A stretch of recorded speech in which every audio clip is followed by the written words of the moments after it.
Shalom ibu-ibu yang terkasih dalam nama Tuhan kita Yesus Kristus. Selamat sore untuk kita semua. Kembali kita berjumpa di dalam ibadah persekutuan Komisi Perempuan di Jumat pertama bulan Oktober 2020 ini. Kita akan memulai ibadah kita, namun sebelumnya saya mengundang ibu-ibu untuk mempersiapkan diri masing-masing. Pilihkan tempat yang tepat di mana menurut ibu-ibu bisa merasa tenang, nyaman, dan bisa konsentrasi mengikuti ibadah ini dari awal, pertengahan, sampai selesai. Mari kita masuk dalam hadirat Tuhan, mari kita merendahkan diri di hadapannya. Kita berhimpun dan bersekutu di sini, di dalam nama Allah Bapa, di dalam nama anaknya Yesus Kristus, dan di dalam persekutuan dengan Roh Kudus. Amin. Ibu-ibu yang terkasih, mari kita memulai ibadah kita dengan mengangkat satu pujian.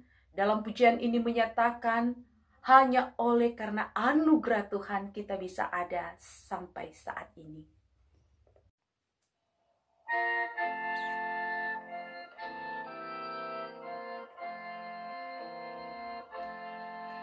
Ku ada sebagaimana ku ada, berdiri menghadap tatamu Bapa.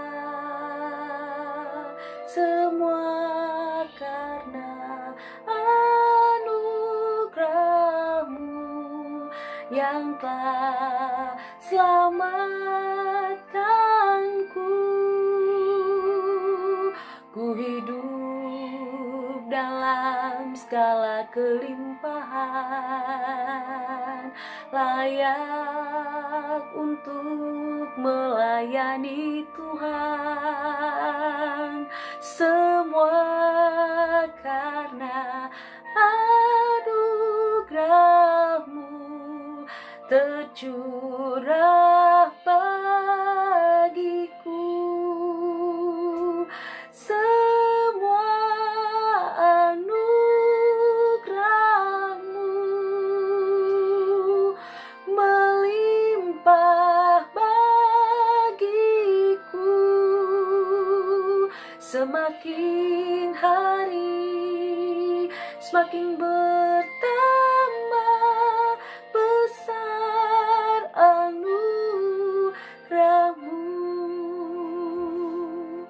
Kita berdoa, Tuhan Yesus, benar, hanya oleh karena anugerah-Mu, boleh kami ada sebagaimana ada kami saat ini. Oleh karena Yesus Kristus, Engkau nyatakan bagi kami untuk menyelamatkan kami. Kasih-Mu sungguh luar biasa bagi kami, Tuhan.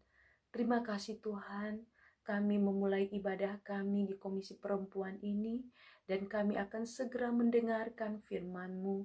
Siapkan hati, jiwa, dan pemikiran kami, agar kami boleh menyambut firman-Mu, menerima firman-Mu, bahkan terlebih dimampukan untuk mengerti firman-Mu, dan lebih dari itu kami dimampukan untuk meresponi firman-Mu.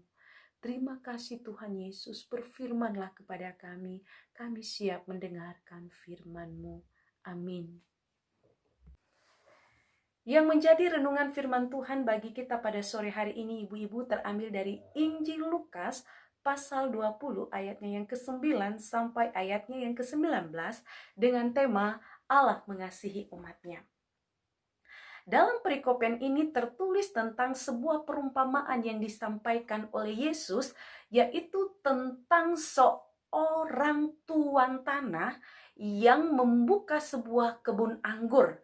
Namun tuan tanah ini harus pergi ke sebuah kota yang jauh dengan waktu yang lama, sehingga dia harus menyewakan kebun anggurnya ini kepada sang penggarap-penggarap. Nah, saudaraku yang dikasihi Tuhan, dengan aturan bahwa penggarap akan memberikan sebagian hasil panen kepada pemilik kebun anggur sebagai harga sewa dari kebun anggur itu. Pada saat musim panen tiba, maka pemilik kebun anggur mengutus seorang hambanya untuk mengambil sebagian hasil panen di kebun anggur. Namun para penggarap-penggarap kebun anggur itu memukul hamba ini dan memulangkannya dengan tangan kosong. Tapi si pemilik kebun anggur itu masih mengirim utusan yang kedua. Ya. Namun utusan yang kedua juga diperlakukan sama, saudara, oleh penggarap-penggarap kebun anggur. Utusan yang kedua ini dipukul juga, dianiaya, dan disuruh pulang dengan tangan hampa. Dan pemilik kebun anggur masih memaklumi. Dia mengirim utusan yang ketiga, mengirim hambanya yang ketiga di kebun anggur itu untuk mengambil sebagian hasil panen. Tapi saudaraku yang dikasihi Tuhan, para penggarap-penggarap kebun anggur pun melakukan hal yang sama lagi. Ya, mereka memukuli hamba yang ketiga ini, menganiaya, bahkan melemparkannya sampai keluar kebun. Saudaraku yang dikasihi Tuhan, pemilik kebun anggur ini pun masih memaklumi. Dia berpikir mungkin karena hamba, budak, makanya tidak dihargai, tidak diopeni, sehingga dia mengambil satu keputusan. Dia mengutus anaknya sendiri, anaknya satu-satunya, putra pewaris kepunyaannya, untuk datang ke kebun anggur mengambil hasil panen sebagian. Tapi saudaraku yang dikasihi Tuhan, apa yang dilakukan oleh penggarap-penggarap kebun anggur ini sungguh luar biasa. Mereka merencanakan sesuatu yang jahat terhadap putra daripada pemilik kebun anggur. Mereka merencanakan untuk membunuh sang pewaris ini. Mereka berpikir dengan mereka membunuh sang pewaris, maka kebun anggur itu akan menjadi milik mereka. Para penggarap-penggarap kebun anggur membunuh putra daripada pemilik kebun anggur. Bukannya mereka berterima kasih karena mereka telah diberikan kesempatan menggarap kebun anggur sepuasnya, sehingga mereka bisa hidup dengan berkecukupan. Justru sebaliknya. Bagaimana respon daripada pemilik kebun anggur?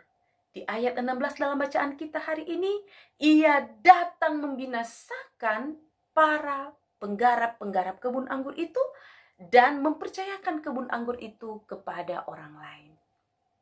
Ibu-ibu yang terkasih, dalam perumpamaan ini sebenarnya menyatakan bagaimana besarnya kasih Allah bagi umatnya. Pemilik kebun anggur dinyatakan sebagai Allah itu sendiri. Dan penggarap-penggarap adalah orang-orang berdosa. Allah menginginkan umat pilihannya menjadi umat yang hidup kudus, benar, dan diselamatkan. Namun apa yang terjadi, saudara? Orang Israel hidup berdosa, hidup keras kepala, dan tegar tengkuk tetap bertahan kepada pendiriannya.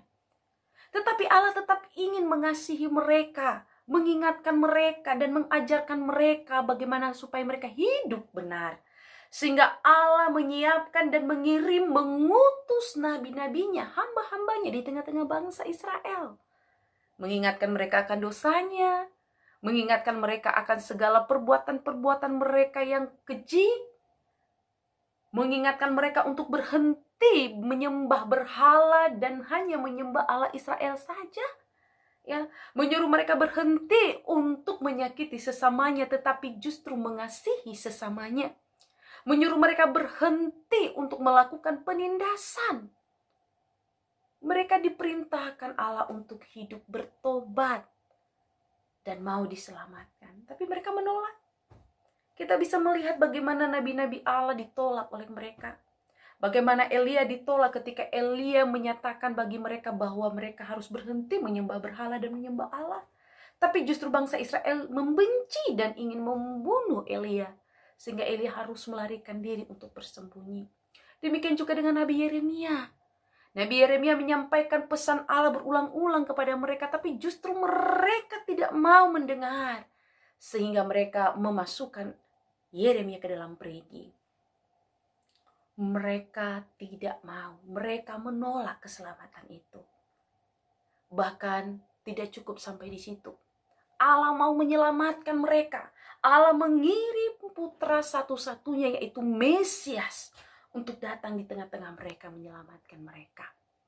Tapi apa yang mereka lakukan terhadap sang Mesias, anak Allah? Mereka tetap tolak. Bahkan mereka ingin membunuh dengan apa? Mereka membunuh Mesias itu dengan menyalibkan dia sampai mati. Mereka menolak keselamatan. Sehingga apa? Melalui perumpamaan tadi ketika penggarap-penggarap anggur itu dibinasakan dan diambillah dari mereka kebun anggur itu dan dipercayakan kepada orang lain. Ini menubuatkan saudara bahwa ketika orang Israel menolak keselamatan itu, justru keselamatan itu diambil dan diberikan kepada yang lain. Diberikan kepada orang-orang yang mau percaya dan menerima Yesus. Firman Tuhan bagi kita pada sore hari ini melalui perumpamaan ini menyatakan kepada kita pertama bahwa Allah begitu mengasihi kita semuanya. Bahkan Ia memberikan putra tunggalnya yaitu Yesus Kristus untuk menyelamatkan kita. Seperti Injil Yohanes pasal 3 ayat 16 mengatakan, karena begitu besar kasih Allah akan dunia ini, sehingga Ia mengaruniakan anaknya yang tunggal, supaya setiap orang yang percaya kepadanya tidak binasa, melainkan beroleh hidup yang kekal. Ibu-ibu yang dikasihi Tuhan, begitu besar kasih Tuhan bagi kita. Oleh karena itu, jangan pernah menyia-nyiakan kasih Allah yang diperuntukkan untuk kita semuanya, apalagi menolaknya. Jangan seperti bangsa Israel. Jangan seperti penggarap-penggarap kebun anggur. Tetapi marilah kita menyambut kasih Allah dan menerima Allah itu di dalam Kristus Yesus dan hidup sesuai dengan apa yang dikehendakinya. Yang kedua, ibu-ibu yang dikasihi Tuhan, meskipun kita telah hidup sebagai orang Kristen, KTP kita menuliskan kita Kristen, kita dilahirkan dalam keluarga Kristen, kita dibaptis, kita sudah disidi secara Kristen. Bahkan kita pelayanan, rajin pelayanan dan selalu hidup bergaul di dalam gereja dengan saudara seiman. Tetapi kalau kita tidak hidup berubah dan bertobat sesuai dengan Injil Kristus, maka tidak ada gunanya. Itu namanya kita menolak anugerah Allah. Kita menerima keselamatan tetapi tidak mau berubah. Itu juga tidak benar. Tuhan menghendaki kita setiap orang yang hidup diselamatkan akan hidup seperti orang yang sudah diselamatkan. Hidup di dalam pertobatan, hidup dalam kehidupan yang baru. Kita sering ditegur, diingatkan akan dosa kita. Itu baik. Tetapi kita sering menolak ketika orang lain menegur dan mengingatkan dosa kita. Mengingatkan akan kesalahan kita. Ketika suami kita mengingatkan akan kesalahan kita kemarin atau hari ini, kita mengeluh dan menggerutu. Ketika anak kita mengingatkan kelemahan dan kesalahan kita, kita marah. Ketika saudara-saudara kita mengingatkan kesalahan kita, tetapi justru kita memutuskan tali silaturahmi dengan mereka. Ketika hamba Tuhan mengingatkan kesalahan kita dan menasihati kita untuk hidup benar, tapi justru kita bungkam dan menutup telinga. Saudaraku yang dikasihi Tuhan, ibu-ibu yang terkasih, tak ada satupun dari kita yang tidak pernah terluput dari namanya kesalahan. Tetapi berikanlah dirimu untuk diingatkan. Karena kadang kita tidak mampu untuk mengenali kesalahan kita sendiri. Tetapi melalui orang lain, kita bisa diingatkan, diberitahukan. Kita bersyukur untuk hal itu.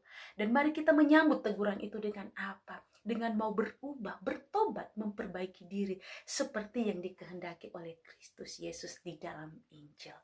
Mari. Orang yang diselamatkan adalah orang yang bertobat, orang yang mengalami kehidupan yang baru, orang yang mau ditegur, dan orang yang mau berubah. Itulah yang menerima keselamatan yang sesungguhnya. Tuhan memberkati kita. Amin. Mari kita akhiri ibadah kita, mari kita berdoa.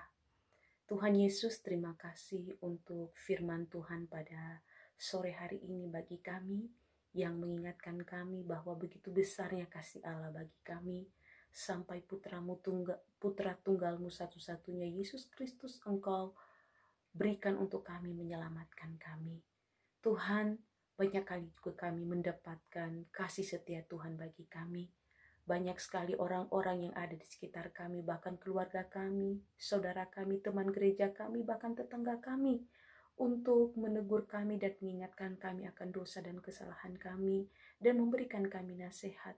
Itulah salah satu bentuk cinta kasih-Mu kepada kami, Tuhan, supaya kami bisa tetap hidup seperti apa yang Engkau kehendaki. Hidup benar di hadapan Tuhan dan tidak mau mengulangi kesalahan yang sama.